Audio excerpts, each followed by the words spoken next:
Chers élèves, bonjour. Je suis Monsieur Somkalgue, enseignant du français moyen. Nous nous retrouvons dans cette séquence pour pouvoir parcourir un texte qui est soumis à notre égard. Pour ce faire, je vous prie de prendre vos stylos avec vos calepins pour une bonne prise de notes. Je fais la lecture. Le texte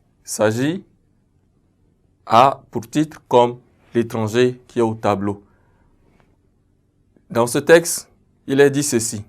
Il était une fois un arbre, un très grand et très gros arbre. Il était tellement gros qu'il fallait des jours à un serpent pour faire le tour complet de son fût. Il était tellement grand que personne n'osait le comparer à un autre arbre. D'ailleurs, les plus petites de ses branches avaient la taille d'un baobab. Il était une fois un arbre très grand, très gros et tout seul dans son coin. Il n'avait pour camarades des jeux que de petits oiseaux qui venaient chanter dans ses branches le jour. Pendant la nuit, il abandonnait et l'arbre devenait triste. Il avait bien sûr eu l'idée de chasser la nuit de ses fruits en installant partout dans ses branches des belles ampoules qui ressemblaient à de petits soleils.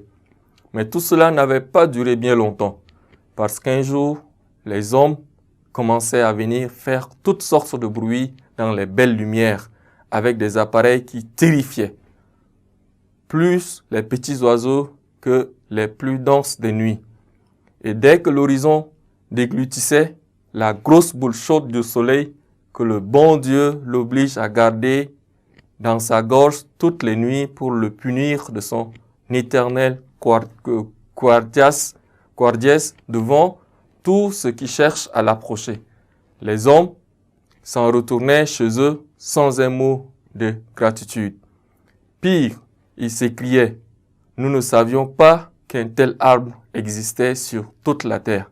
Il doit être unique. » Quel besoin éprouverait-il de souligner qu'il serait toujours étranger sur la terre? C'est pourquoi l'arbre brisa tous ses petits soleils et décida de grandir, pour voir si, à travers le vaste monde, il ne pourra apercevoir un père, une mère, un frère, une sœur, ou au moins un cousin. La seule façon pour un arbre de voyager, c'est de grandir. Une nuit, un hibou l'entendit grandir. « Que se passe-t-il » lui demanda le hibou. « Pourquoi cherches-tu à grandir? Tu as déjà le plus grand et le plus gros arbre de la terre. Partout où je suis passé, on m'a désigné du doigt parce qu'il n'existe nulle part un arbre qui me ressemble. J'ai envoyé mes branches dans toutes les directions, mais jamais elles n'ont rencontré l'ombre d'un parent. Et ce qui ajoute à mon chagrin, c'est que les autres arbres prétendent que je leur porte malheur. Je dois reconnaître qu'ils ont raison. Quand j'étais petit, je m'entendais avec eux tous. On jouait ensemble, nos branches s'aimaient. Nous portions toujours les mêmes deuils. Le même deuil lorsque le vent, l'âge, les bestioles et les haches tuaient l'un d'entre nous. Un jour, un homme est arrivé avec des tas de machines. Il me choisit entre tous les arbres et attaqua toutes les parties de mon corps. Et c'est ainsi que, pour mon malheur, il déclara à d'autres hommes, « Cet arbre est unique. Abattez tous les autres pour éviter qu'il l'étouffe. » Et depuis, il coupe également tout ce qui essaie de me tenir compagnie. Ainsi donc est la présentation de notre texte, la lecture magistrale. Et je vous prie de ne pas quitter la suite dans un instant. Merci.